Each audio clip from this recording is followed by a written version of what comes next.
Hey, fellow tennis nerds. I hope all is well. Today I have a guest called Mark Sansait. You might have seen him on the Real Tennis channel or Essential Tennis.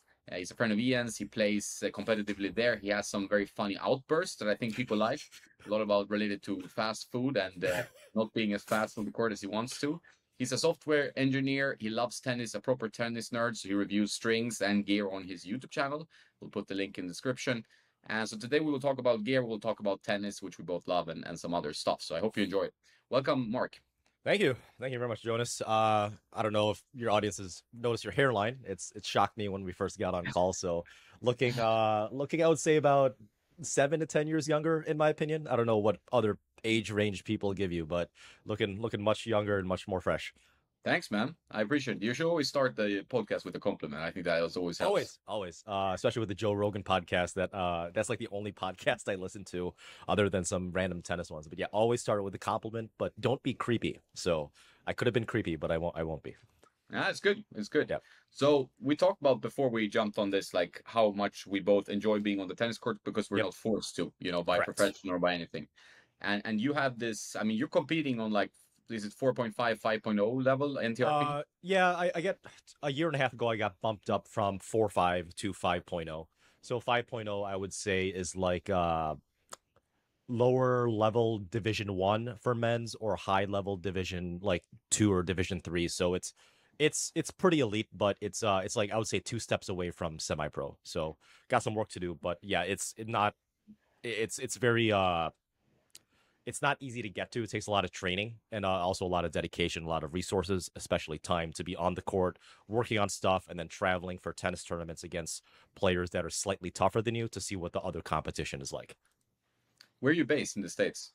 Milwaukee, Wisconsin. So Milwaukee, if you guys aren't familiar with the U.S. Major cities, it's about 90 minutes to 2 hours north of Chicago.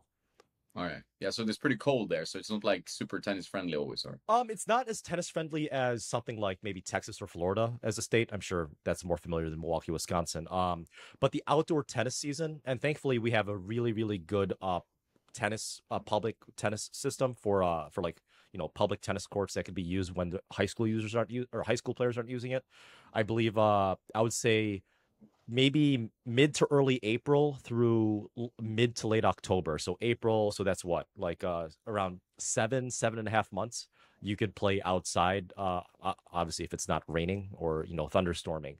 So it gets tough around November through March is where we start to struggle for indoor tennis courts. And not a lot of people could afford it, but thankfully, being a software engineer, money's good right now. So I just spend a lot of time at the local tennis club and the local gym. so how much do you play? Like, you try to play like every day, or 4 or 5 times a week? So before I got my puppy, in July, I was playing both indoors and outdoor season. I was playing about 10 times a week. So I did have some double headers in terms of like training or match play.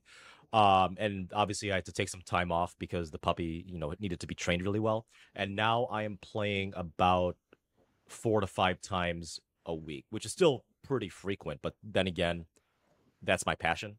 So if you want to break down hours during the summer, I'm on the court training or hitting about 15 hours a week across those 10 tennis sessions. So it's pretty intense. And right now during outdoor tennis season, but I have a constraint of having a four-legged fur baby. I'm on the court about 7 to 10 hours competitively. So still pretty good, but not as much as I was used to, which is fine. How does your body hold up with all that tennis? And congrats, by the way, on the. Oh, thank you. Thank you. For me, because I'm a smaller. I mean, I'm pretty stocky, but I'm not like 6'6".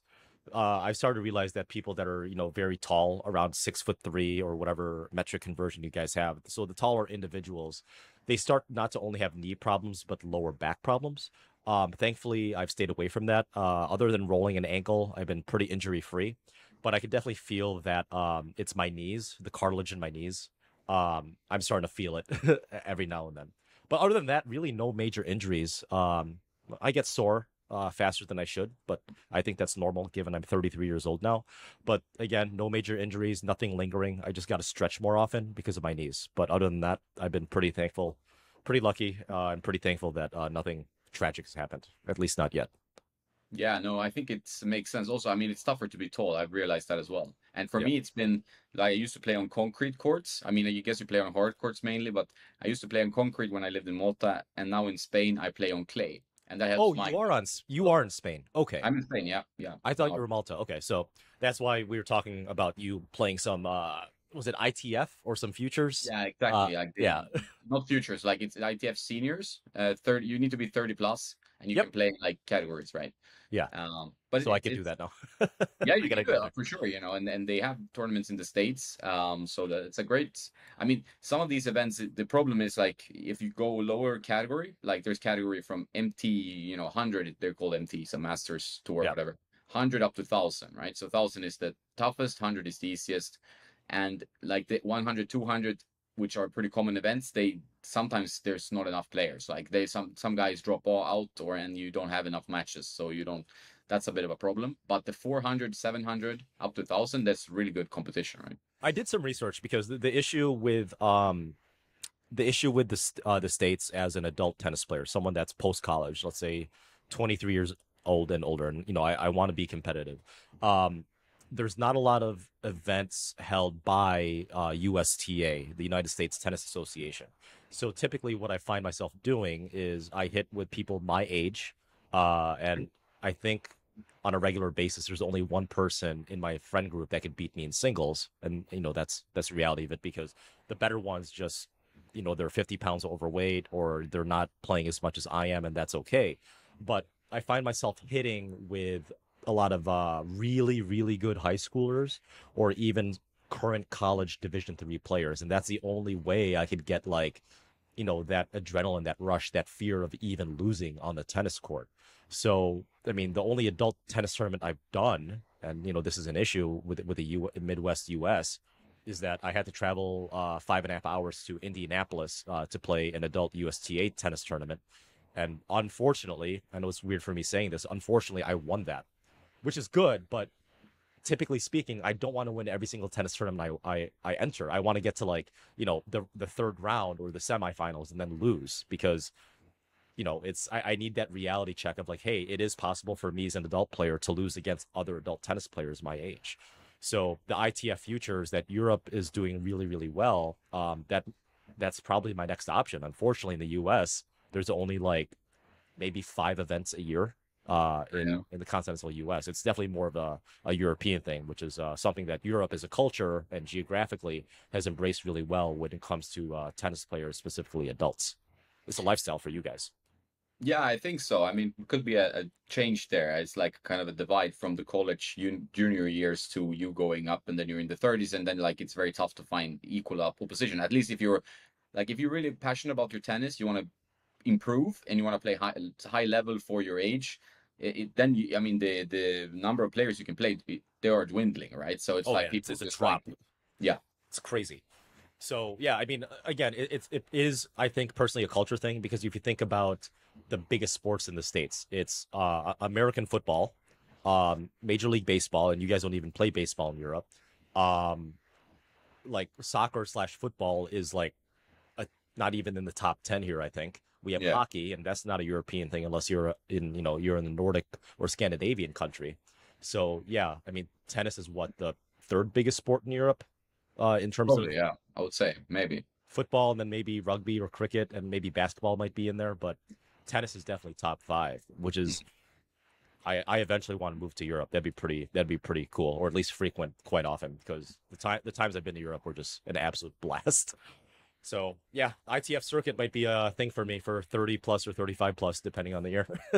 Yeah, no, I think it's good. I tend to recommend people to actually try them because the more players you have, the better. And I mean, I understand completely what you mean. Like if you join, you don't want to win, you want to be pushed, right? So Yep. if you at least you want to have a really tough matches and you win, you can feel satisfied. But Yeah. if you win comfortably, it feels like something is wrong where you just entered a tournament you shouldn't have entered. Or it's like a Yeah. bit good feeling, right? Don't get me wrong, you don't want to be blown out like 6-0, 6-1 in the first round. That's no fun either.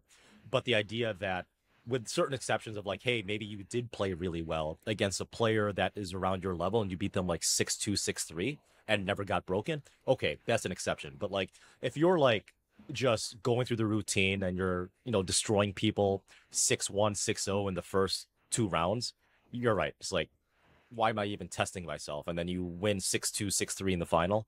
Like, okay, that's it. Like, come on, bring it.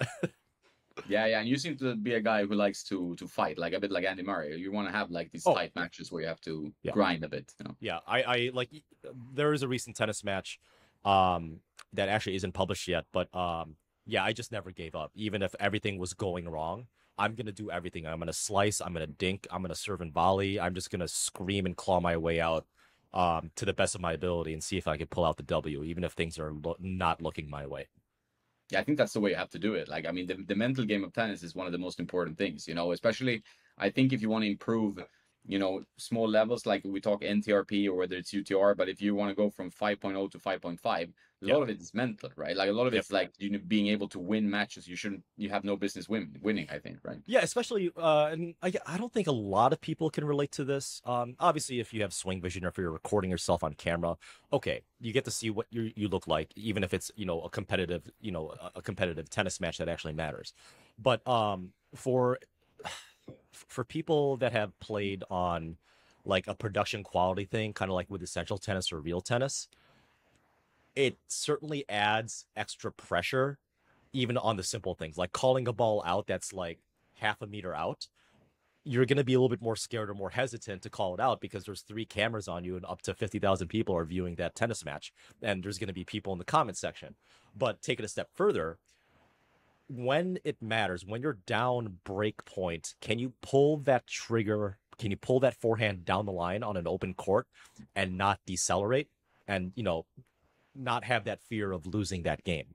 So that type of mentality of like being mentally sharp and mentally tough to pull something, to misdirect something on an aggressive or an important point, that type of mentality is like what separates like a good 5-0 in my opinion versus a good 5-5.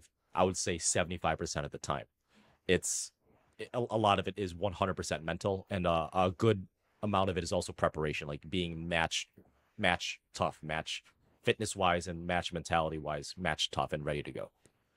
Yeah, I feel like the more matches you play, the more of a kind of a muscle memory you build up in match situations. So if you're off the match circuit, yeah, you're not playing, like, I mean, I'm not meaning training matches, I mean tournament matches. Yep.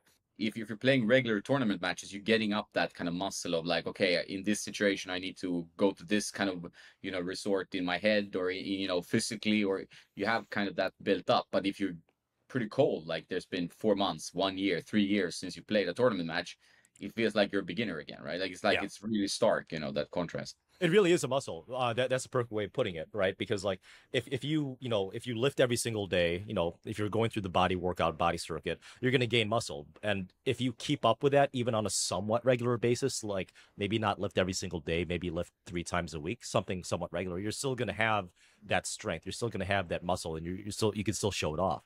But take into effect muscle atrophy if you don't, if you don't eat right or if you don't work out for 3 months straight. Yeah, you're going to lose that muscle fairly quickly, and then you got to build it up again before it becomes a more regular thing.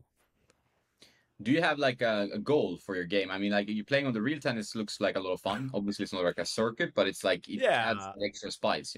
it's not a circuit, but it still matters. And depending on your view of like what it feels like to play in front of 3 or 4 cameras, what it feels like to play a tennis match that's going to be viewed by tens of thousands of people that actually care about amateur tennis, um, I would say it can actually have more pressure.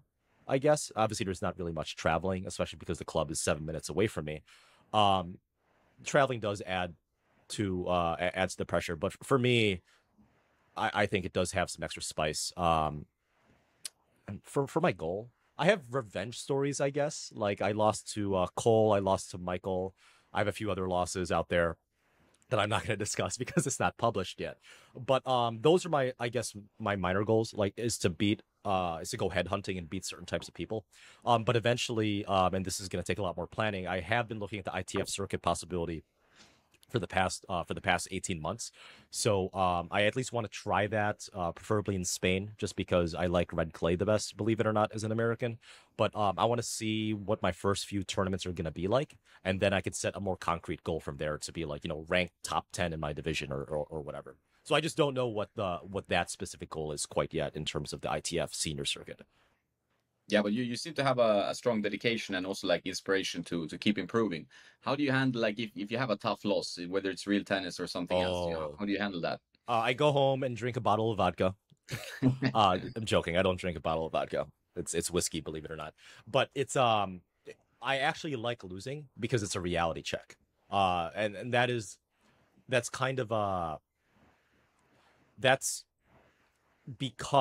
that's formulated because there's only one person that could beat me in my circle of friends that's around my age, and I really like playing him because I like the thrill. I like the possibility of losing. It really gets me going.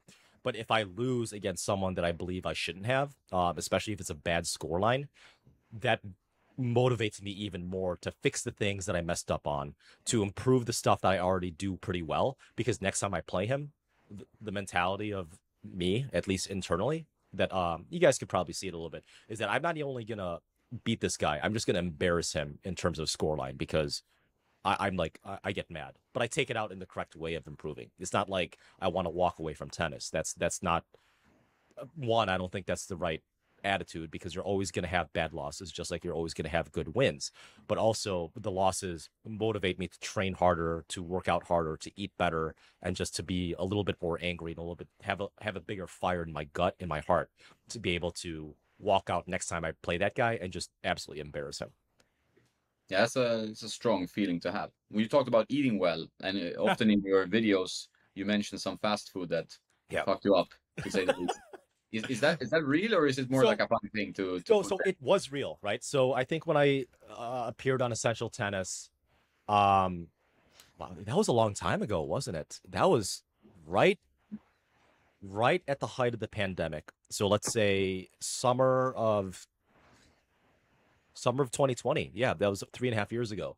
I just turned 30 years old, so my metabolism was still really good, and I was still teaching a lot of tennis outside because the most public courts were available during the pandemic. Obviously, I'm not going to get too much into that because every country's politics is different, but I was eating a lot of fast food because I could get away with it. I was still young, I was still healthy. But I think right around when I was 31 and a half or 32, my metabolism greatly slowed down. So like now I'm eating a lot better. But back when it was back when I was a fresh face on Essential Tennis, yeah, that actually was 100% true. McDonald's, Taco Bell, Qdoba, if you have heard of it, which is kind of like Chipotle, a lot of fast food junk. But I'm eating a lot better now. So that that actually was true when it first started. Yeah, and that food is a huge thing. I mean, for me, sleep is one of the most important, especially like for playing a tennis match the next day. Yep. But also like if you eat pretty bad or too close to the match, it can really take like a whole set before you're even feeling normal again, right? Or if that, like if you overeat, you might be screwed the entire singles match. Doubles really, it's not the same. But undereating is also a big factor as well. So always have one or two bananas with you during the match in case you undereat. A bar of chocolate, or two if you guys want that boost of energy via sugar, which is a simple carb. I forget what it was, but also for me, sleeping's not big of an issue because unless I'm traveling for a tennis tournament, I typically work during the workday. So if I'm sleep deprived or if I'm feeling tired, I'll just take like anywhere between a 30-minute to a 45-minute nap, and that typically fixes everything. And I have energy that lasts me through the entire tennis match. So sleep isn't really that big of an issue for me unless I'm traveling for a tennis tournament. Yeah, it depends a little bit on like I'm not a good napper, but it's like resting a bit is usually good. But some people can nap like just by Oh, a click of a thumb. I can fall asleep at any time. Oh, that's I perfect. love naps. Yeah, That's a I blessing. know it's biological too, right? So it's not inherent in everybody, unfortunately. But naps are such a good feeling of just that small REM cycle of like anywhere between 15 minutes to maybe an hour. You wake up and you're good to go. You're not drowsy. Obviously, if you nap for 2 hours, that might be a bit of an issue, but a nice 1 hour nap or less, it's fantastic. Yeah, yeah, I've seen that. I've seen it up close. When it comes to your tennis background, like when did you start? You were an early starter. You quit during some point, or how does your tennis life look like? I started. Well, I picked up a racket in kindergarten, and my parents were like, "Yeah, that's probably not for you." And then so that was like maybe like 2 weeks, and I don't even remember that. But I started playing tennis again around third grade. So in the States, that's anywhere between 8 to 9 years old if you're in third grade. And they found out, even though I was very small and I was very chubby, believe it or not. And then I lost the chubbiness because I was playing a lot of tennis. I was actually really talented to the point where I had a Midwest ranking for my age group, and I almost had a national ranking just because I was quick. Back then, I had a big forehand for my size. I knew how to hit topspin. I knew how to hit a slice slash side spin serve, which is apparently huge if you're under 10 years old.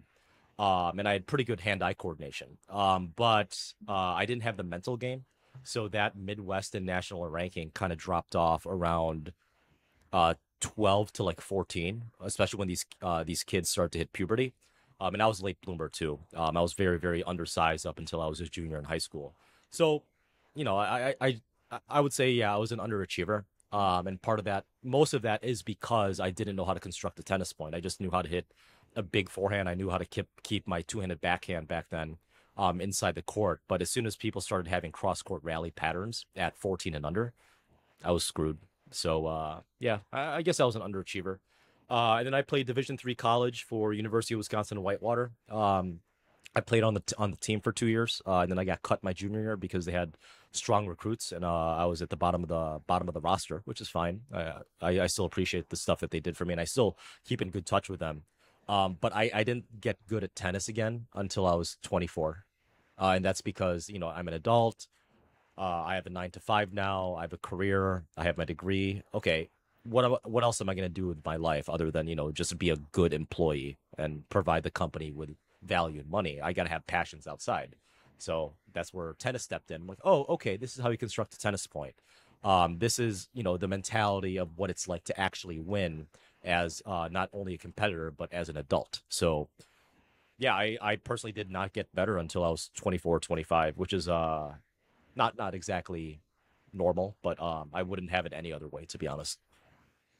I think sometimes like getting back to tennis, like what I did as well, and after quitting as a kid, or just not losing losing a little bit of that passion and doing other things, I think it gets you even more, it gives you even more Yep. passion, right? So you feel stronger about the sport. Well, as we talked about before we jumped on the recording mode, is that if you've been coaching your whole life, or if you've been playing pro, it didn't really work out, and then you go into coaching, it's not really your choice to go into coaching a lot of the time. It's kind of like a necessity because maybe you don't have another, job waiting for you, or Yep. you don't have education or something. So that is kind of reluctant work. And Hmm. there you can really lose your passion. While I feel like if you're a bit later to the game, whether it's, you started early or you just started late, it feels like it's so much more fun to play tennis. Like it's always It fun. is a lot of it too. I've been thinking about this for like the past, like actually like 7 years. Like when did I not only when did I get good, but why did I get good? A lot of it is actually maturity, and look at any scientific study when it comes to the hormones in the brains of the human body. Men mature much later in life, both physically and also mentally, compared to women. So the idea that, okay, I'm more quote unquote mature because I still have some, childish tendencies, which is I fully embrace. But the idea that I have a self responsibility, and I understand that if I win a tennis match in singles as an adult, it's all me. I can't blame my coach. I can't blame my parents. I can't blame the wind. I can't blame the weather. I can't blame the strings, the racket, anything. It's me. That's why I love singles so much in tennis, not only the sport, but like specifically singles, because everything that you do in the tennis, the result of that singles tennis match, you cannot blame anyone else because your opponent is also under the same limelight and is playing under the exact same conditions. You can't blame your coach. You can only blame yourself, both in winning the match or losing the match, or maybe even somewhere in between of like how you perform. But it's all you. It's all the individual. It's the purest, in my opinion. And I'd be more than happy to debate anybody about this. But singles tennis match is the purest form of sport out there, more so than basketball, because basketball is a team sport and there's a coach there, more so than football because it's a team sport. It's a solo sport. It's an absolute beautiful thing, and there's a reason why I really, really like working with former athletes in terms of, even in the corporate world, because they understand the responsibility and the training and the discipline of getting the job done. Yeah, I think it's I mean, you can compare it in many ways to like martial arts, I think. Like, because it's like UFC, but you're on a court with a ball, right? So it's like Exactly. you're alone. There's another guy, he wants to beat you. You need to beat him, but you also need, I think Novak said this best. I talked to Nikola Racic last week, and it's like he mentioned that, it's about defeating yourself. Like Novak said that so much. He's fighting himself on the court, and that's why he's so strong mentally. He has found a way to, really visualize that fight against himself and try to be the best version of himself that he can muster that day. But it's a lot about that, like being there and bringing your best game, whatever it is that day, right? Yeah. And what's nice is like you break down a singles tennis match into its simplest form. And I always tell my students this. I always tell my students this at one point in time, whether they've had one lesson with me or if they've had, 10. And I still teach tennis on the side, these really talented high schoolers. And I mainly just hit with them. But I still give them pointers. In a singles tennis match, there's three opponents. There's yourself, because you have to in some way conquer yourself philosophically in order to face your other opponent who's across the net, the actual opponent themselves. And then you have the other variables like the net and the line. But the most important opponent you have to overcome is that first one. You have to overcome stuff that you do. You have to have the discipline to, you know, grab, not grab. You have to have the discipline to get one more ball back. You have to have the discipline of, being patient, of hitting a ball cross court rather than slapping it down the line. You have to be able to say no to your internal tendencies or wants before you can even face the person across the net. So in a way, yes, your biggest opponent is yourself. It's not the person across the tennis net. How do you deal with like when you're playing competitive? Like, if you have, because I mean, tennis is a weird thing. You could say like most matches you call your own lines, right? I mean, there's is rarely that you have like Yes. an umpire, right? So Yeah. it's one of those things that can trip people, like, and make them mentally unstable. And it's one of those things that also shows a little bit of gentlemanship. Some people cheat on purpose. Most people do not. But it's I like, mean, we could, so like, let's see. Out of the I would say 10 matches that I've been featured in on Essential Tennis and Real Tennis, I made just one bad line call in favor of myself. Obviously, I didn't mean to do it, but I still felt really bad. The overwhelming majority of my incorrect line calls is giving the benefit of the doubt to the opponent. Calling a ball in when it was actually out because it was out by like an inch and a half. It was a fast first serve. But the idea that a majority of tennis matches, a majority of competitive tennis matches, is called by the actual competitors themselves, really, really brings out the fact that you can see, and I would argue judge the person that you're facing against based on their line calls and also their attitude. So it is very different. There's no line judges for 99.9% of these tennis matches, no matter how competitive they are. But it is very special that there's no referee, there's no umpire like there is in MMA or boxing or football or any major sport in Europe and the States, for these athletes, these tennis players to call their own lines. So it is, and to be honest, I really can't tell how much different it is because tennis is the by far the only sport I've played anywhere near the level I'm at right now. I've never really played basketball. I've never really played soccer. For me, it's always been tennis. yeah, no, it's an odd thing, but it's like I also agree that it shows something about your opponent. Like, I mean, I can sometimes lose respect. I don't argue calls, and I always try to be as fair as I can. So, I mean, sometimes obviously you can have a visual problem where you don't see the ball properly and you judge it in or out based on that. Correct, but even whether or not it's intentional, in my opinion, and this is a hot topic debate, that's still hooking, or that's still cheating in my opinion, because you always got to get. But there is some nuance to that, and that's a very, very large gray area in my opinion. But that's going to be another 2-hour podcast if we go down that rabbit hole. No, but it's interesting because like you always try to be the fairest you can be, and it's for me it doesn't matter that much if I lose or win. Like, it's not like it's not prize money. For example, in the ITF seniors events, it's not prize money, but you can have opponents that's gonna argue. I would say 10% of the points. Like, they're gonna argue a lot of calls, even things that are pretty much, out or even on clay, like if you get a, and obviously I haven't done these tournaments yet, and I hope to in 2024, this next year. But like even if it's, let's assume clay, right? Because that's a majority of these tennis tournaments are being played at. Even if you show them the ball mark that's like literally this far out from the line, they'll still argue it. Yeah, well, there's some skepticism towards because it could be like a question if there's two marks close, for example, that's where it can happen. It's Okay. like, oh, was this mark? It wasn't that mark.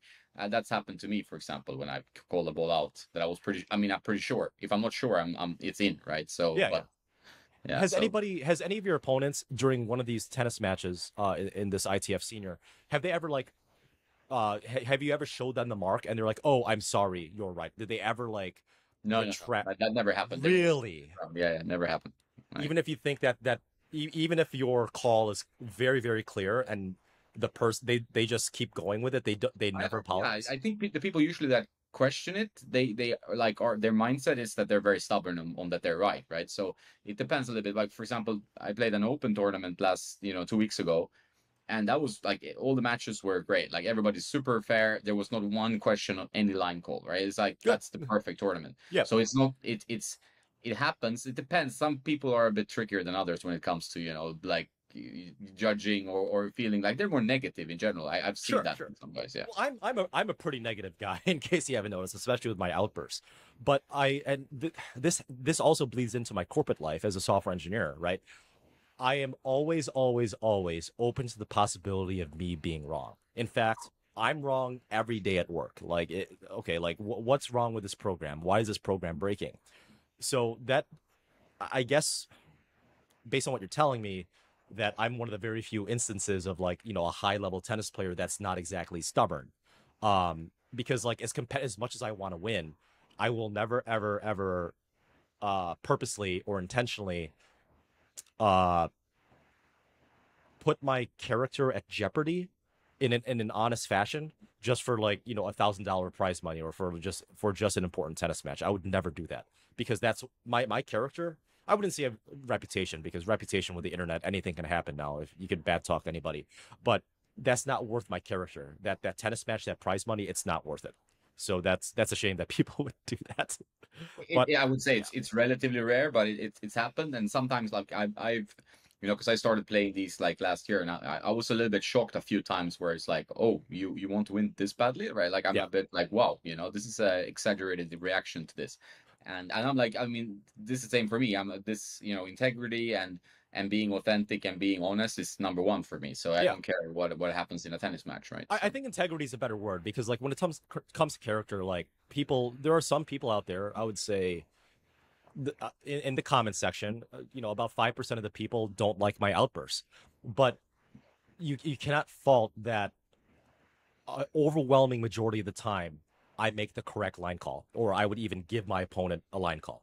But when it comes to my outbursts or yelling, okay, that's a gray area, right? That's behavior. But when it comes to like the actual integrity of calling your own lines, it's you have to dig really, really deep into the archives of my video footage of me purposely, or me making a bad line call that favors me. And again, there's only one out there, and that was against the guy that is the only one that is able to consistently beat me around my age. And he's a hell of a guy too. He's also improved a lot. His name's Joey, by the way.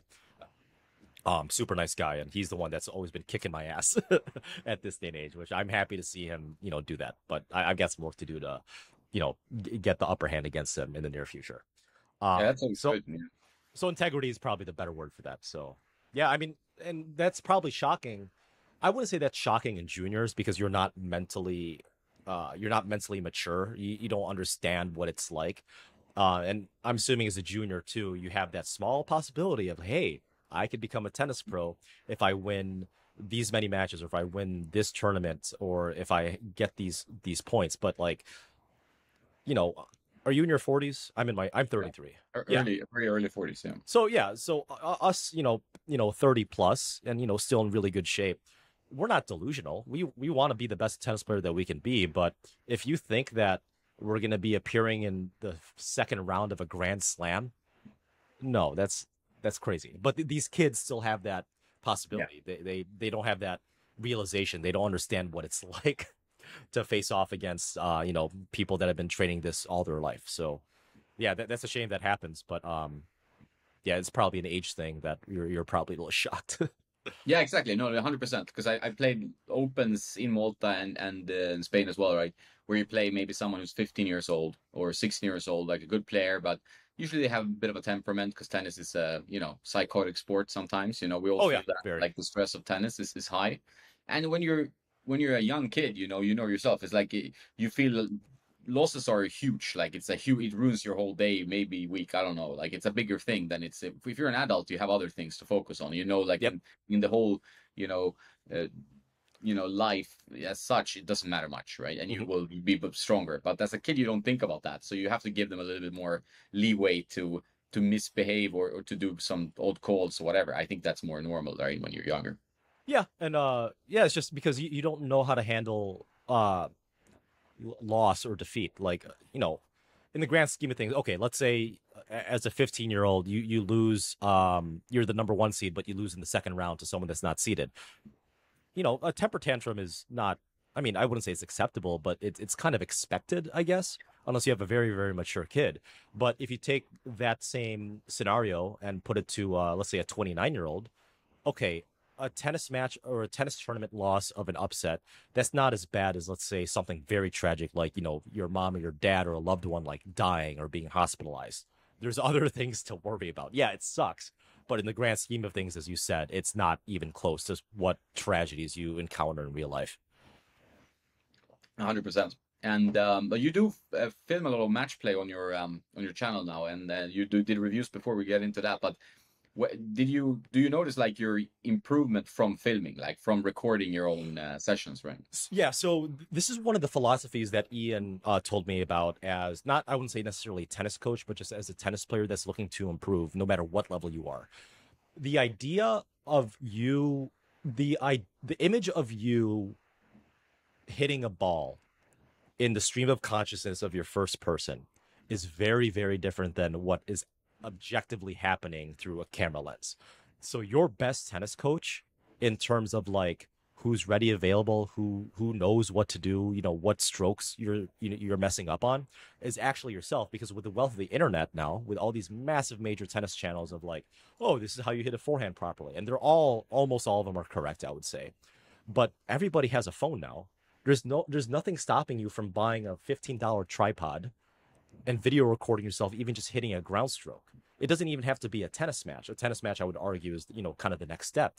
But you have to view yourself like in reality of like what you actually look like when hitting a ground stroke, or when playing out a ground stroke point, or playing a tennis match that actually matters. Because I guarantee you, anybody that's listening to this, and I'm part of this too, the image that you have of you playing a tennis match or hitting a particular stroke versus what is actually happening is 100% incorrect.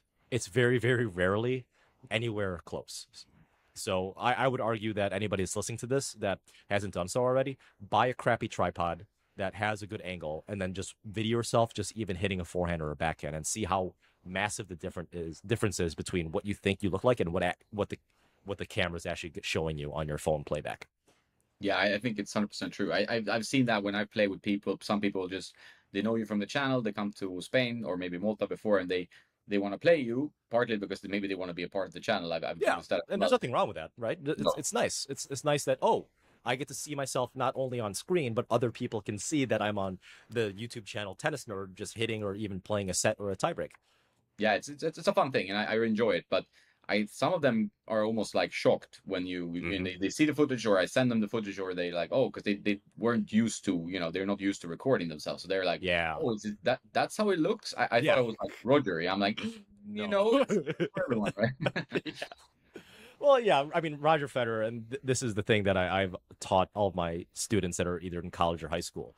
You don't want to you never want to, in my opinion, you never want to model your forehand after Roger Federer, because keep in mind, he grew up in a time that was, kind of like serve and volley, and he just did a really good job transitioning that into like the power baseline tennis. The Andy Roddick, Leighton Hewitt, Marat Safin was probably the generational one that bridged the gap along with Roger Federer. But I would, and I'm not really a big Novak fan, but I think he is the greatest tennis player of all time because he has the most singles grand slams as a male. I think Novak Djokovic's technique is much more accommodating for 99.9% of the people versus something like a Roger Federer or a Grigor Dimitrov, or even I would argue Rafa Nadal. Nadal's technique is pretty extreme for most mere mortals like you and I.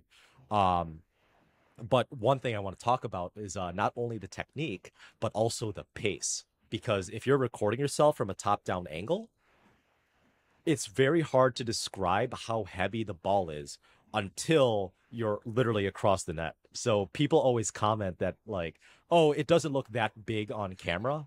And I'm talking about tennis, not nothing phallic. But if they're facing me across the net, they always comment most of the time that they were surprised how heavy my ball is compared to what is on camera. I don't know if you've had any experience with that with people that have never recorded themselves playing a tennis match, but I'm assuming they say the same thing, right? Because you hit a pretty heavy ball, right? Yeah, I can hit a heavy ball. It depends on the racket sometimes, but Yeah. no, but it's like, for example, yeah, it's hard. You can't read too much. I think people watch pro level tennis and they make a lot of judgments based on like, watching it from bird's eye view, which is Yep. very bad for seeing the pace. But they can also judge YouTubers like Yeah. myself or you or Ian or whoever, right? So, and everybody likes to judge these days. But it's very different and saying something from like a keyboard and actually going, okay, I'm gonna try to play this guy, or Yeah. please see how it goes. Yeah. Yeah, the keyboard warriors are they always get me. Um I don't think from essential tennis or real tennis any type of negative commentators, and you guys can negatively comment all you want, but like they've never backed it up. Ian has extended an invite from some of these negative commenters on some of these videos saying, "Hey, play Ian Westerman," and he's not the highest level player on that channel, not by a long bit, and part of it is because of his shoulder.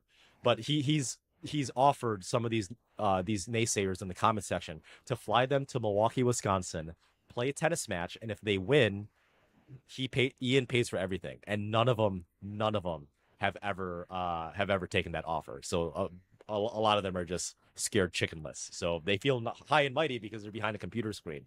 But when it comes to like putting your money where your mouth is, which I always do, they've never stepped up. No, and it's I think it's like they don't realize also how intimidating. I mean, just the idea of that is like, okay, I write something mean, which is why are you doing that? That's just stupid, right? Why Yeah, don't yeah, you keep it to yourself or write something constructive, right? That's my opinion in life in general. But if you want to do that, you have a bad day, you want to write something shitty, and okay, then you have to then like let's say travel to Milwaukee and put your money where your mouth is, and it's like in front of cameras, in front of people hmm who are like already like, oh, okay, maybe they don't like this guy because he already commented something shitty. And you're playing against a guy who now wants to beat you, whether it's you or Ian or anyone else, right, yeah. on the channel. And it's like they should think about that before they say something. That's Oh the yeah, thing. Like one you hundred shouldn't percent. have to get to that situation where Yeah, you're like, oh, you want to come? Hey, here's yeah, tickets, and we're set it up, right? yeah, It's so yeah. funny. They're scared. And a lot of that is maturity in terms of like I wouldn't even say maturity. I think ignorance is a better word because some of these players, like for example, Olive TV, she played on real tennis, and she had close matches, but she never won. But she hits a heavy ball. It's pretty insane. But like I made the offer that if she beats me, I will pay for her flight home, which I believe was around or round trip flight home, which is around like $800 to $1,000. But that was fun for me, right? Because like I think I beat her like 6-3, 6-3 or something like that. But it was fun because like it's probably one of the best rushes I've ever gotten as a tennis player because there's something on the line, not only in terms of camera or pride or your status as a tennis player, but if I lose something. So I guess I'm one of the very few people that like would actually back that up. But then again, it's because I live a semi-public life in terms of being in the tennis industry. But any negative commenter in the section of whether it's Dill Plays or Winston Do or Tennis Nerd or Essential Tennis Real Tennis, I'd be more than happy to kind of take them on in any type of challenge. I'd be more than happy to do that. But a lot of that is people just being hiding behind a keyboard and just acting Yeah, tougher than they actually are. But yeah, you also shouldn't really. Yeah. And then the fact that like, okay, so my UTR is like 8.8. Let's say I'm a 9 UTR. Any tennis player that is anywhere near an 8 UTR and has recorded themselves playing a tennis match, they would never say that in a serious manner because they know what it's like. They know what it's like, Exactly. how I hectic think it that's is. generally it. Like I think it's from a lack of knowledge. I think it's also based. I mean, related to that. They did a survey in the U.S. Maybe you saw that. Like people think that they can take games of pro players, right? Like regular amateurs thought that they, quite on a high percentage, thought they could actually win a game or Well, two against well, I, pros. I did hear about that, and Andy Roddick made a comment about that. Like that's literally insane or delusional. I don't know what adjective he used, but what? First of all, what's the definition of a pro tennis player? Right? We have to define that. So, is that people in the top 200 for ATP singles? I that's good. I don't think they define that. Yeah. Like it's maybe someone living from tennis. I would say that's a pro tennis player, right? Well, in that case, Ian Westerman would be a pro tennis player because Yeah, he's yeah, old. true, true. But So, like so you competitive tennis, need like you no need to pro. define the statistic. I've started to realize that as an engineer, you need a definition. So, Yeah, technically speaking, I won a $500 cash tournament. It was technically open, so I'm technically a pro tennis player. I have a YouTube channel technically as a pro tennis player. But let's say ATP 200 for men's. That is 100% delusional. Like you have to be like a 5.5 rated NTRP tennis player, or maybe even I believe that would translate to like a 12 UTR around to even have a chance of taking a single game off these guys because if you leave a ball short twice in a row, you're dead.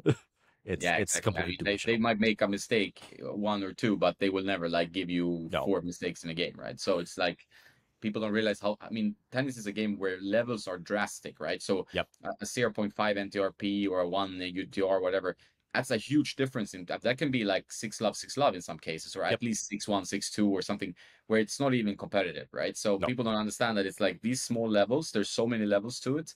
And if you are a 3-5 NTRP, which means like you're a pretty intermediate player, maybe you started, 2 years ago, whatever, yep, it's gonna be impossible to get games against 4-5s, right? It's like that's just so hard, right? Like a three yeah, five doesn't win many games against a 4-5, and that's still no. like not even pro level, right? So it's like Unless you have like unless you're like a 6'6" player, a really tall tennis player, and just rely on your serve. Yeah, you yeah, could get a yeah, game, but that's based on play style. But for the majority of people, yeah, a 3.5 will never get a game off of a 4.5, if the ratings are correct.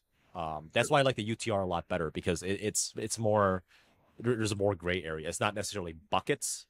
There's levels in between, like a 10 and a Yeah, 9. it's So more granular in that sense. I think it shows more about like also it seems like a very good system UTR. Like and also they have the circuits, they have the UTR events, so prize money and stuff like that. Seems the good. issue is UTR is only uh recognized well in the United States. I don't think it's taken a hold in Europe yet. No, no, Um, I'm really no.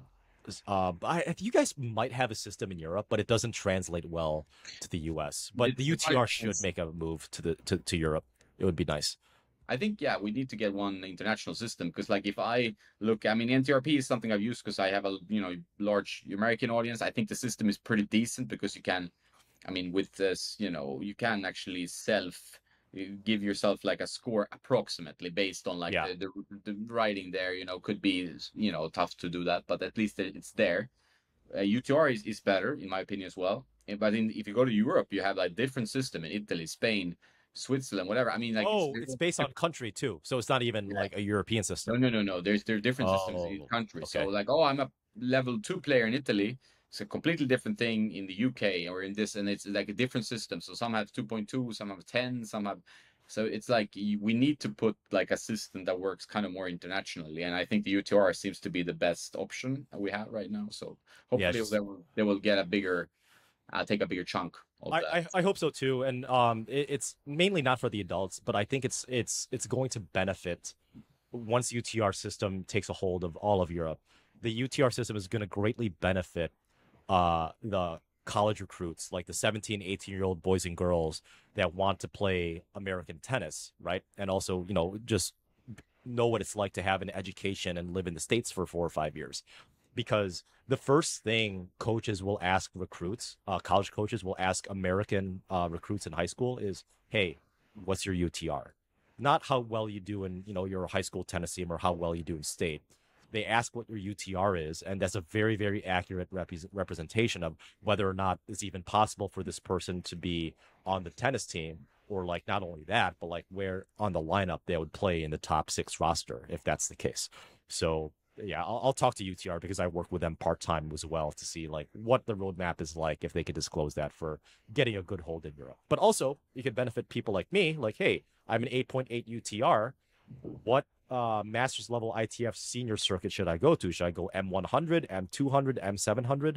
It would be a good indicator because, again, I don't want to be blown out in an master's 1000 in the first round. I don't want to lose 0-1 to someone that, was top 200 formerly in the ATP. But I also don't want to be, dropping only 4 games to win an M100 or M200 because I'm traveling from the States to, let's say, Serbia or Spain. I want to have a good competitive tennis match. Yeah, a good I think competitive tennis that's tournament. key for everyone, really. It's like that tennis is the best when it's competitive. Like no match is really that. I mean, it's fun to win, but it's not that much fun to win 6-1, 6-1. It's not going to be like a great match unless you're having the best day of your life and you're just hitting the lines and you're like smiling. Yeah. But overall, it's not as satisfying as playing like a 3-set match and winning that, for example, or even like sometimes losing a 3-setter, you feel a bit pissed, but you got a really good workout and you were challenged to the max, which is fantastic, right? Yeah, exactly. Not only are you burning enough calories, but you guys had really good points. You understood that if you split sets that anybody could have won that day, it just didn't go your way. But also you're kind of living vicariously through the person you lost to in that round. Oh, how far can that person that I lost to in 3 sets go throughout the tournament? Because like, let's say that person got to the final. Well, it's not so much of a jump to say that if 1 or 2 points went your way and you won, you also would have gotten to the final because of the result that you're seeing in front of you. Very true. But you're also a gear guy. I wanted to get to that. Like you love a lot of course, it's tennis nerd. I'm sometimes trying to limit the gear talk, but in your case, I think it makes a lot of sense. You're big into stringing, like you string your own rackets. You have a stringing machine in the back there. Yep. Looks very nice. You have some reels on the wall. So where are you with your gear right now? Like, what racket are you using, and what string? Do you have a standard string? And how's your experience testing gear been, right? Oh, I really love testing gear. As an engineer, I like to tinker around with stuff. So right now, my current setup, and I don't know if you did like a review on this, because you do reviews, but it's not like, how often do you pump out gear review? For me, it's about once a week.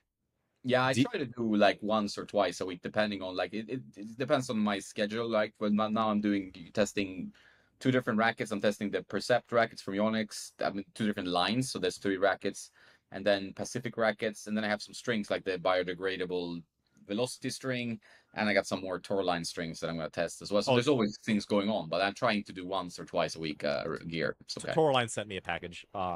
So I gotta do that. It's actually right there.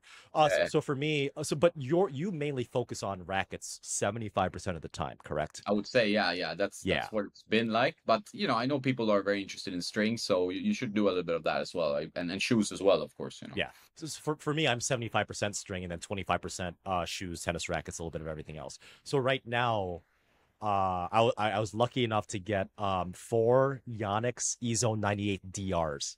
And I love that racket. It's Yonex need to bring that back. So I got on eBay. It's obviously slightly used. I have 4 grommet sets when the grommets wear out. And then the string, I kind of came back to the string because I initially hated it on my Wilson Blades 18x20. I love the Solinco Tour Bite. It's very, very firm, but with a relatively softer racket and a lighter racket with a Yonex E-Zone DR98. I don't have arm, elbow, or wrist issues. It's actually fine. It's stiff, but it's actually fine. And I could just swing out on that thing because that thing is a spin monster. But you could also hit it pretty flat, and it's still going to go pretty deep and with pretty good accuracy. So you've hit with the Yonex E-Zone DR, right? Yeah, the DR. That's one of those rackets that people like they scour the internet, like they go everywhere to find this stick, and it's I mean it's a legendary racket. I think that's where the kind of the there it is. That's they did one in blue, and that was the first generation. I think that was one. and it's a beautiful frame, and it plays really nicely. It's a little It has, light. It's a little light for me. I got to put some lead tape on it, but where do you how much do you put? Like you put it at 12 or something? um, I would put it uh at 10 and 2, I believe. Yeah, it's nice. Yeah. Because this like it's and this is kind of a preview. This is a perfect racket in any way except that it's a little bit too light and it's a little bit too whippy. Therefore, it makes it just a little bit unstable. So putting some lead tape, I think, would help with that. I haven't done that yet because I like to review, which I'll do a review on this relatively soon, in stock form. Just because if you open the can of worms to like modification, leather grip, handle weight, tape on the head, it's just gonna be a 50-minute video, and it's gonna take me 2 months to make a review on that. So I always do it in stock form. Yeah, I know you should always do that, and then you can do the customization later. But it's a brilliant racket. I think there's several pros using it in various different paint jobs and cosmetics and stuff like that. And it has that pretty dense string bed, but it still produces some good spin. Like it Yep. has pretty good spin potential. So I think it's very balanced, and I think that's what they got right. And the E-Zone line after that it's a bit of up and down. Now the latest E-Zone is pretty good, I would say. But this one is the one where people are most interested in, I would say still. I'm not a fan of the latest E-Zone, both the 2022 version and the 2020. Just because it feels like Yonex is changing the E-Zone line into like almost like a Babolat Pure Drive. For me, it's just way too powerful. It's way too powerful. So my question is, what's your setup right now? I'm all over the place as usual, but I use the Radical now, the latest Radical MP and Lynx Tour. That's been my like, or Hawk Power. Those two strings I've been playing with, but So it's fun always to change. I Lynx, use test rackets in yeah. matches as well. So that's your setup in the latest ITF tournament that you went Yeah, to, yeah, right? yeah, Okay. So Lynx Tour is actually pretty similar to Stelinko Tour Bite, yeah. correct? It's like I would say 90% the same. I don't know what the exact difference is, but they're pretty similar. So my question is, why aren't you playing with this, given you know how good it actually can be, or some sort of modded version of this? Right now I don't have any. I would love to retest it because I mean I tested it a bunch of years ago. Then always like for me it's like I always have new sticks. So I've had new prestiges now that I've been testing. That's coming out in a few weeks, and then the Percept. It's a good racket actually. The Percept. What happened with Yonex rackets, in my opinion, whether you like it or not, is that if you look at the DR, it's very direct. You feel the ball 100%, Yep. right? Yep. What happened is they started with the VDM tech, which they put like some technology in the handle, whether that's foam filling or what it is, and that takes away a little bit of the responsiveness of the frame. I mean, you can like that, you can not like that. It's maybe a bit better for comfort, but they all feel pretty muted now. All Yep. the Yonex rackets, So that sometimes is something I struggle with. Although I do like their products, but it's like sometimes, like with the latest V Core, I thought it was way too muted, like or just springy. When the ball just sails off and it's like a little bit hard to, determine where it's going. The V Core, the red racket, right? The Yeah, 98. the red ones, yeah, It, the it spinny. it felt very flimsy and very unstable on contact when I was swinging. But I only had one string set up, so it could have been the Yeah, string. But I'm not going to tinker around with that too much. But it was very fast. It had pretty good spin potential. But it was just way too. It wasn't light because I know the static weight is like the previous versions as well. But it just flexed in a wrong way, and it was just way too flimsy in my opinion. So I don't know if that's it's the like same adjective we're using. yeah, Yeah, I didn't like it. It felt very unstable because of that. But you know, balancing, having a dog now, balancing a 40-hour-a-week job, balancing being a 33-year-old single guy, still having a social life. Um, I always, I wouldn't say struggle, but I always have to discipline myself to like buckle down on a late night, write the script or edit or do something just because it is time consuming, especially with the editing. yeah. The That's editing always the is hardest. a huge. People don't realize, like, No, I mean, they see a video, they think it's pretty easy. I mean, it's no. not that hard from a technical point of view, unless you're like, cult tennis, which is super pro at doing this stuff. Yep, yep.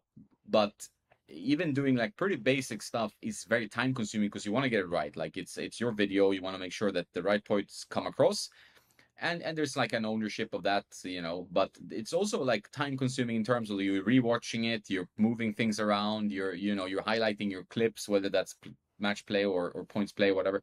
It takes time. Yeah. It's about other than playing tennis because that's what I already do. When it comes to pumping out a video, that's a review. editing is 75% of the time Yeah. of the stuff that you guys see in the background. So unless you guys are like a media undergrad, or you have your own YouTube channel, or you edit videos for fun, normal people do not understand how hard, how time consuming editing is. Did you think about like getting a freelancer or something to send the stuff to? It's not worth it. I'm only making, unless a video like, you know, does really, really well, I'm only making like $10 to $20 a video on ads, so Yeah. it doesn't make No, any they're not sense. paying like that well, YouTube. People should know No. that as well. Like, unless you're a really big YouTuber, tennis is a pretty small niche, so it's not that easy to make huge amounts of money these days, right? Well, it's nice for you, right? Tennis is a small niche, and specifically tennis equipment, kind of like what you and I are doing. But obviously, Yeah. you've been doing this a lot longer than I have. It's easier to break into. It's a lot easier to break into Yeah. rather than something as general as video game or fashion or cooking. But yeah, for those of you guys out there that want to like break into the YouTube space or the YouTube tennis space, you cannot make a decent living off of YouTube ad monetization. You have to sell something that you own, whether it's t-shirts, online courses, or maybe even some blog posts Yeah. that you hide behind a paywall. That's how you make money. YouTube, the videos you guys see on YouTube, that's just a front. That's just purely 100% marketing. I mean, look at Ian, for example. His essential tennis and real tennis, that's just a front for his private clinics, and that's where most of the money is made for him. Yeah, I think that's good to keep in mind. I think, I mean, for a guy like Felix from Tennis Brothers, who blew up, right? Like, he's He's done crazy views crazy well. and doing really well. I think for him, it adds a nice chunk of cash for him to travel and play ITFs and futures and stuff. Well, But for most people with more, normal followerships and views, it's tougher. It's well, more of whether a marketing thing or more for fun, right? whether or not Felix from Tennis Brothers, whether or not he actually gets an IT or ATP singles point, He it got actually one. doesn't. Oh, he did Yeah, singles. like last week. Yeah, yeah. I think it was Okay, last week. let's retract that. So whether Yeah, or not he got one, and good for him, and he's improved dramatically. Because I yeah. remember watching his videos before he even hit like 20K subs. I'm like, oh, I think I could take this guy. And now I'm seeing him. Now I'm like, holy shit, this guy's a monster. Like he just goes after it. And he's what, 6'1"? He's like a perfect tennis build for a male Yeah. singles player, right? He's lean, he's got muscle, he moves really well, he's tall, a little bit lanky. But whether or not he actually did get an ATP point, which he did, so congrats, Felix. He's already done stuff that not even people in the top 100 can physically do, and that's to make a profit of becoming a professional tennis player. Not in terms of prize money, but his ad monetization is probably really, really good right now, right? And also the stuff that he does behind, is it Patreon? Is that what he uses?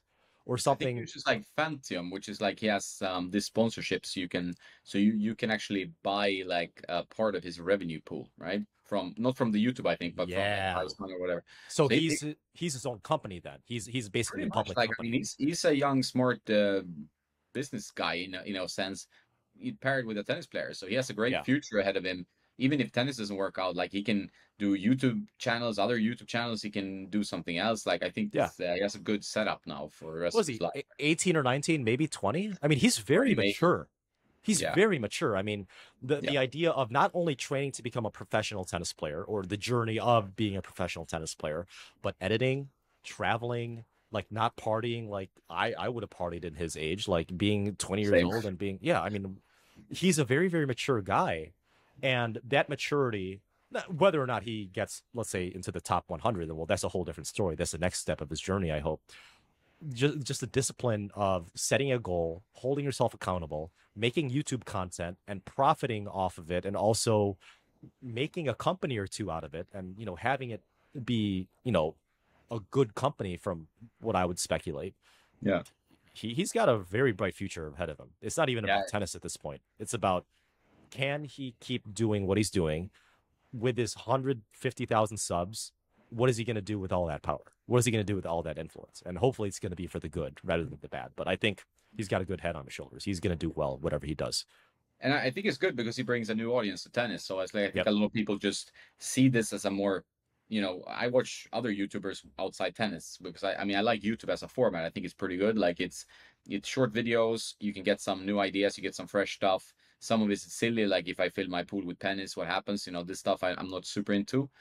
But he gets a different type of audience than someone who goes to tennis TV and sees like highlights from the latest Chengdu ATP Yep, yep. final, right? So it's like that he reaches that different demographic with tennis. Tennis needs that badly, so I think that's great that that we're finding new people to watch tennis or be interested about tennis. And also, okay, so you have the YouTube Studio analytics, but I've noticed that I would say 75% of my audience is between the ages of 19 and I think 40.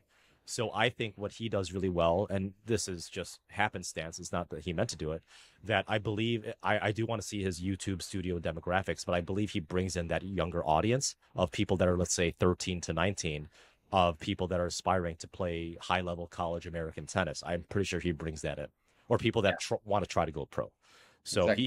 he's in my opinion, he's not only what YouTube tennis needs, but he's actually good for YouTube tennis. He's a positive force. Where me, and I'm more than willing to admit this, my personality on camera, not this type of camera, but like if I'm playing a tennis tournament or a tennis match on real tennis, I'm very toxic. Not to the point of disrespect, but like I'm toxic where I have outbursts. I'm very, very self-critical. I swear, I yell at myself a lot, but it's never to the detriment or to the disrespect of my opponent. But it's a more of like kind of like a Nick Kyrgios kind of personality that I have when I'm playing a tennis match. Obviously not to the same level, but definitely like a fresh face of like, oh, this 33-year-old is playing this 28-year-old. Okay, it's going to be a respectful tennis match. It's going to be a quiet tennis match. No, it's not. There's going to be a lot of screaming and yelling. So that type of personality and flavor is kind of like what he has, but more on a professional and not so much screaming like an idiot type of flavor. So he'll Yeah, be he good. seems pretty level-headed. Like if from in your like, do you add extra spice because there's cameras, or you act like that also when you're playing like a non-camera match, for example, like if you're playing a tournament or something? Um, Tournament, no, I wouldn't do that because a typical tournament setting, especially if it's indoors, you're going to start to disturb the people next to you, especially in indoor tennis tournament. So let's take an example of let's say real tennis, right? So those negative thoughts with those outbursts, they always occur in my head because I'm naturally a negative person. So it's here in the back of my head. But when I'm playing a tennis match on real tennis, specifically with someone that I know and that is a good friend, so they know they shouldn't take it personally, I let those thoughts go out. I don't have a filter. I just let it out. Mainly because it's a little bit entertaining. I get it. But also having like these outbursts, like it's kind of like not only is it partially comedy, which it is, but it's also like a nice healthy release of I'd rather scream at the top of my lungs because I dump a forehand in the middle of the net on an approach shot, which happens more so than I care to admit. But I'd rather do that than smash a tennis racket, or I'd rather do that than launch a ball into the street because it's right next to a major street. So it's a least negative way of having an outburst, I would say, rather than just keeping it bottled inside. So it is a little bit flavor, a little bit of extra spice, but that's the reasoning why. Yeah, I noticed. I think most people notice that. Like, I'm a pretty calm guy generally, but I mean, everybody on the tennis court, you can have two personalities in life. You can Yep. be very calm. You go on a tennis court. There's a lot of pressure. There's a lot of self-hate or self-love, or depending on how it's going, maybe. But it's like there you have to kind of let out a bit more if you're constantly quiet, even when things are going against you. I think it's pretty easy to be Roger Federer when things are going well. Like you just, oh, my forehand is flowing. You can be completely quiet. You don't need to do any Yeah. outbursts or anything. But as soon as things starting to bottle up and you're starting to get more and more aggravated, then you sometimes need a release valve, right? Like you need, Yeah. okay, I need to let this shit out. Like whether you throw the racket or you scream or I mean, hopefully do something sensible, right? But it's, Yep. I completely understand that type of release, right? Well, even back then, not a lot of people realize this, especially if they just started watching professional tennis recently or, within the past 5 years. But Roger Federer had massive tantrum issues as juniors. Like he would throw rackets, he would destroy the tarps inside, behind the tennis baseline. Federer did not really mentally mature until I would say around like 22, 23. Like Yeah. he's not a Carlos Alcaraz. Alcaraz won his first Grand Slam at 19. He was a teenager. Yeah. Federer didn't win his first Wimbledon until he was what, 23, 24? By Yeah. most standards, Federer's a late bloomer both physically and mentally. People don't Exactly. understand that. No, and I think it's good to read. I read the Federer biography. I had Christopher Clary on the podcast. It's a very good book. and he talks a lot about that, like he's worked with a mental coach pretty early on because he had that problem, right? He was Yeah. very hard on himself, quite nasty in a way when he was losing. You know, he wasn't really like doing that well. And then he became this stoic Bjorn Borg like Hmm. guy that people got to know him for. Like people who knew him before that phase, they know that he used to snap and the racket used to fly across the court sometimes and it wasn't so pretty. And then he just, that's the most impressive part, I think, that he just found a way to deal with that. I don't know how he Yeah. did it, but it's like one of those questions I would ask him. Like, it's like, how how hard was that? That process must have been hard because it's not really him, you know. Then if No, it's he no. was acting like that before, right? No, it's amazing too. But like, there's also something to be said with someone like a Nick Kyrgios or even a little bit of older generation. And this individual, I would argue, I don't have any objective evidence for this, but I think this individual is even more talented than Federer, and I would argue the most talented male tennis player of all time. I loved watching Marat Safin because he could just have an outburst. And it's not the fact that he's 6'4" and hits the living shit out of the ball. I would argue the best two-handed backhand ever to play Yeah. the game. But like he's just such a natural athlete, moves so well, strikes the ball so well. But at any time, if he gets broken or if he hits a forehand in the middle of the net or sails it long, there's that slight chance that he's just gonna go to town with his tennis racket. Yeah, It also and helps. yeah, He's a like very charismatic guy. He's a very very charismatic guy to talk to. Apparently, yeah, you know, so he's a. I mean, he's in Marbella. He's been here, played with a friend of mine, Andrei oh, Kuznetsov. We talked about so you've that. seen him in person? No, I haven't seen him in person. He's just been here, and then like I Oh, asked okay, okay, Andre, like next time he comes and you practice with him, you have to message me because I have to yeah, see this live, right? Like I really want to see it live because he's also one of my favorites, right? yeah. The way he just charismatic, you said it, but also his ball striking is poetically. I mean, it's poetic. It's just so clean, and he Oh my uses these god. small head sizes, the 90 square inch still, right? Like he still hits the crazy amount of pace on the ball, right? And he's strong with Luxilon Big Banger at like what, 65 pounds? He's running pretty high. Yeah, yeah. We have one of his rackets in the office. Nicky has one of those, one of his old rackets that still live to tell the tale, right? And very few. I think he broke like close to 1,400 rackets. I think someone Yeah, measured, like, I and heard it's that like stat too. that's an insane amount of rackets. I think Nick almost, I think Nick was almost like, I have to try to beat that, but there's no Yeah. chance, man. He's not gonna beat that. So let's see. So he used is it 90 square inches or 89.5 square inches? 89.5, yeah, Okay, still so high rounding up. prestige. Yeah, 18 by 20. yeah. And he somehow could get topspin off that and still could hit a really good kick serve. It's crazy, yeah, crazy. Then you have pretty good technique. Like that's pretty good And level. he's a big dude too. Like one of my favorite videos to watch him warming up is or hitting training session is in Indian Wells. And Yeah, I've seen that. he's a big guy, right?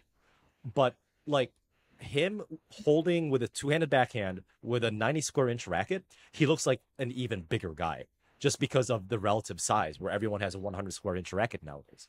So I just don't understand how he didn't get injured more often in terms of like his elbow and his shoulder, but also like just how much he could. I mean, he wasn't really known for, heavy topspin, but he could still hit topspin and hit the living crap out of it. So that just surprises me.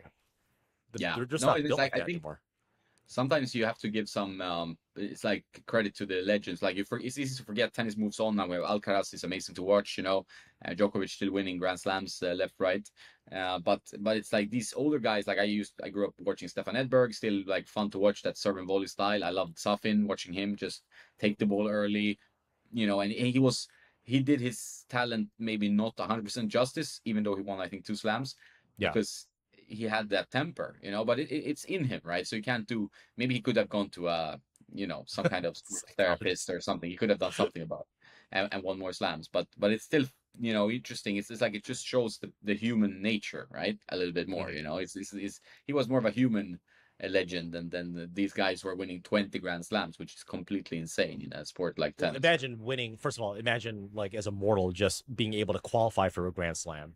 Yeah, Imagine winning a Grand Slam, and imagine doing that 20 to 24 more times. It's unreal, and that's one of the things where like not to get into conspiracy, but there is an incentive for these top three guys, Federer, Nadal, Djokovic, to be doping without them being properly tested or called out because it's part of the sport. And I know doping in Europe in terms of across different sports is a lot more common than it is in the States. But it's just like, how do these guys do it day in and day out? How is Nadal even able to walk at age 36 or 37? How is Djokovic able to win Grand Slams left and right against these, 22-year-olds that are just absolutely hungry to take him down? It's scary how good these guys are even at that age. Yeah, it is absolutely crazy. Like I watched part of the latest final, and I do like looking at the match. I was like, okay, Medvedev's playing as good as I've seen him play. Like he's playing amazing tennis. He moves like someone who's not 2 meters, and he's still 2 meters and can hit that 2 meter serve. But still, like you feel like when it gets down to the crunch time, it's Djokovic is just too mentally strong. He always finds that kind of key to unlock the riddle against him. Sometimes he's failed, but it's just like it's almost demotivating to watch. It's gonna happen. It's like he's too good. I don't know. Yeah, it's too good.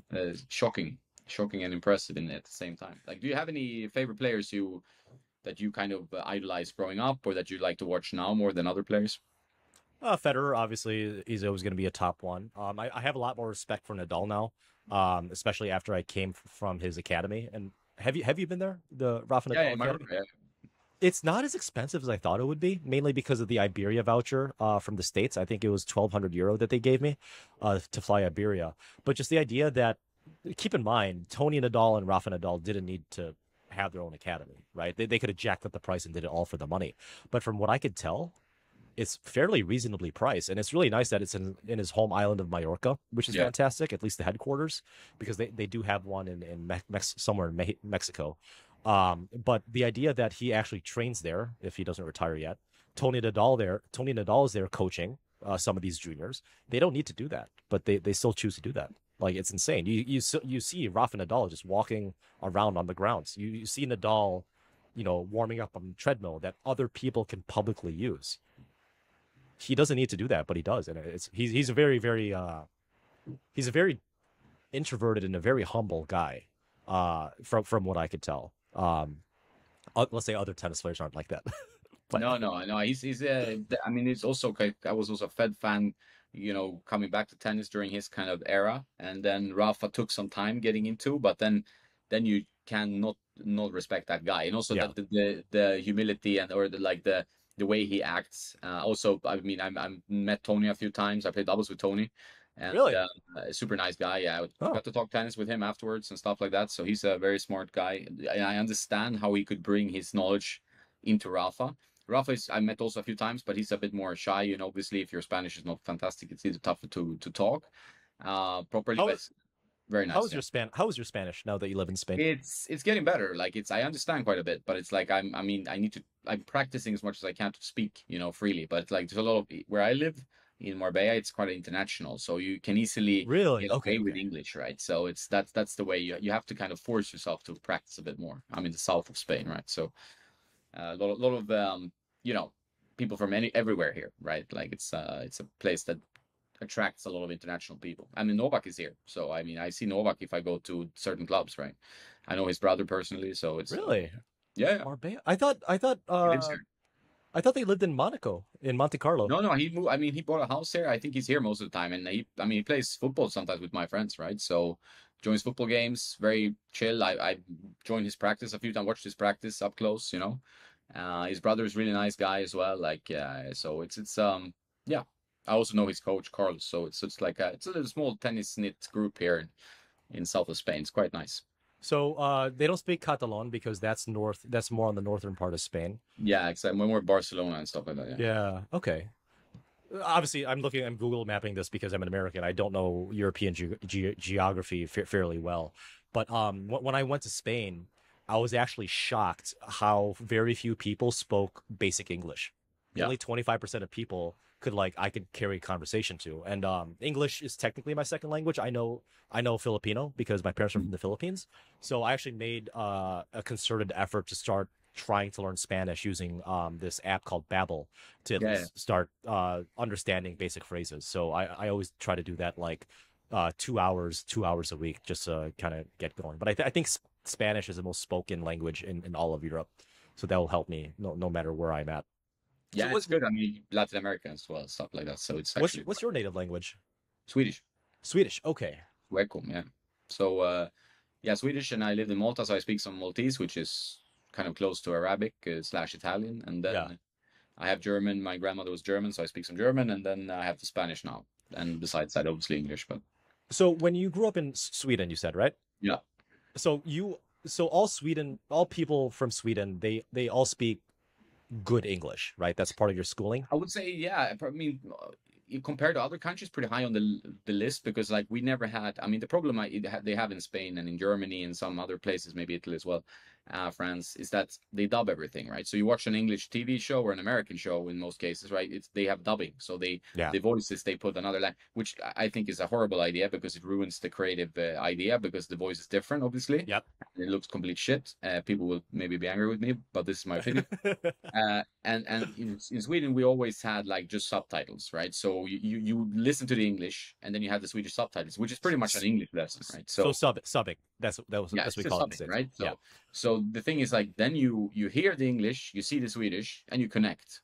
So Okay. even like older people can speak decent English in Sweden, right? Because like they have that. And then we study English in school from like fourth grade, so it's like mandatory. So or Oh, it maybe is mandatory. It's yeah, not a yeah, choice. under Okay. 100% mandatory. Yeah, it's No, that's good. completely. Yeah. So when you have dreams, right? When you're dreaming about tennis, when you're sleeping, you're dreaming. What language is it typically in? Because that's a telltale. Yeah, it's kind of English these days, I think. Really? So Yeah. English is your primary then? It's You'd say. almost become that. I'm thinking about it sometimes, but yeah, I think a lot. I think sometimes like the English comes more naturally than Swedish. Like I don't go to Sweden that often, right? So it's like I lived 15 years in Malta, 16 maybe here, and I lived in the States a few years before 2 years, and so it's been like I've been abroad for most of my adult life, right? So it's been Yeah. Malta, it's English as well. So I think that makes a difference. You know, even Oh, like I so have a Swedish friend here, and we go to lunch. He's been living in Spain for 20 years. I don't know. We speak English. It's nice. very strange. Is the but I did hear from, and also with the internationals that I've dealt with in college, that Germany has the best English speaking, let's say, culture in terms of Europe. Is that true, or do you think Sweden is still the best? I would say the Nordic countries probably better. I wouldn't say like because if I travel around Germany and being like, I'm part German and I know German, I feel like sometimes in Germany it's tough with the English, right? So it's not. Yeah. I would say it's easier in the Nordic country. I mean, a smaller country, you need to rely more on a international language. If you're a big country like Germany, big economy and stuff, like Germany is stronger. The language, the currency, everything was Yep. stronger back then, right? So I think that makes a lot of sense. And I understand like the French, they don't want to learn other languages. The Spanish, maybe not so keen on English because it's kind of a big culture, big language, big country, right? So The worst, from what my experience though, is people that grew up in the United Kingdom have they don't understand other. If you're born in the UK, you're less pressured to learn another language. of That's what I course, meant to say. I notice that all the time Yeah. here. Like there's a lot of English people here, and they're not obviously so incentivized or interested in learning other languages because they feel like we know the number one language. I mean, Yeah. same with Americans, right? It's like we know the number one language. Why should we, put a lot of effort into learning other languages? English should work everywhere. Yeah. I get it. I get it. Yeah. I want to correct you though. In terms of Americans learning only English, that's true if you're in the northern part of America. If you're in Florida, especially like South Florida or even Spanish. Texas, you have to learn Spanish at least to a basic to a basic competency, just because of there's a lot of people from Mexico that live in the southern parts of the U.S., which is good. Pretty, yeah. Which Pretty big is Latino influence in general, right? Like very, very big, very big. and whatnot, right? So Very big. And it's amazing that in college tennis now, especially the higher level college tennis like Division 1 or NAIA, it's not English that's spoken on the court. It's Spanish. oh, yeah. Just because of South America and the people from Europe understanding Spanish, and they come to the States, so they speak Spanish with each other. That's interesting. I didn't know that. Right? Yeah. Yeah. When I lived in the States, I lived in Washington D.C. I didn't notice that much of a Spanish. I mean, some, but if you Well, go it's to Washington Miami, D.C., different, right? so Yeah. it's a little bit north. But Yeah, it's if you, quite north. So yeah. and also it's very. I mean, it's kind of a specific city in many ways, right? So, Oh, but it's true. But it's always good to learn new languages. Like it's a superpower when you meet people who know like 4 or 5 languages. Yeah, I'm always super impressed. Like it's Yeah. such a cool thing to know, and to be able to communicate with people in different languages. Yeah. It's a cool skill. Well, DC. When were you in DC? What years? 01, 02. So was it still pretty expensive back then? Because it's one of the most expensive cities. It was very expensive. Yeah. Also, it was humid during the summer too. That's what Yeah, I yeah, recall. it's pretty rough tennis climate there. Like it's very humid, and summer is hot. I mean, Malta is the same. It's very humid, quite hot. I mean, DC is built on a swamp, as far as I know. So it's like it's kind of Mm, like that kind of really heavy air, right? It's yeah, tough to play tennis in. I like Here, it because it it slows is down the better. ball. It slows Right? down the ball. Well, you're next to the ocean now in Marbella, so It's good. Yeah, it's it's good. good. And we have a good tennis vibe here. I can recommend people who are into tennis. I mean, there are other places in Spain with more academies. If you're really into going to an academy and stuff, like Barcelona is pretty good, like Alicante, that area. But it's nice here. Like it's many nice things here Yeah. about tennis, and that's probably why. Like, and you have a lot of pros practicing here in during the year. Like we have Chapo coming here all the time. They have a place, Shapovalov, and then we have Novak living here, and many other players coming for off season. And during the off season, you will see a lot of players come here. Like you can just go down to some club and you will bump into some ATP pros or WTA pros. Marbella is not that big, is it? No, no, no, not at Yeah, all. it looks small. 150,000, but it's like a part of Costa del Sol, like the Sun Coast, Yeah, and that's all connected. And then like Malaga is like 500,000 people, so that's a city connected that's to. the It's city. like Okay, yeah, that's the 45 biggest. minutes away. That's where the airport is and stuff like that. Yeah, Okay. Well, I got to. Looks like I got to swing by Marbella one of these days. yeah, do it. Play some tennis, do some Yeah. videos, it'll be fun. I always Well, encourage people to show up if they, I mean I know it's the hike from the States, but that's if fine. you're going to Europe, it's not a bad place. Yeah, especially for tennis related stuff. That'd be good. Yeah, yeah, Maybe you and I should play a tennis match. Record it. yeah. We should Yeah. All right. kick my ass. Well, I gotta. We'll see. We'll see. I gotta get going because of work stuff. But definitely thank you. Join us for everything, and we'll keep in touch with email, and then we'll see when I can go to Marbella. It'll be fun. For sure, man. I really enjoyed talking to you and like your stuff. Good luck with all your tennis and software development and all that stuff. And Yep. we keep in touch. All right. Happy hitting. Say, man.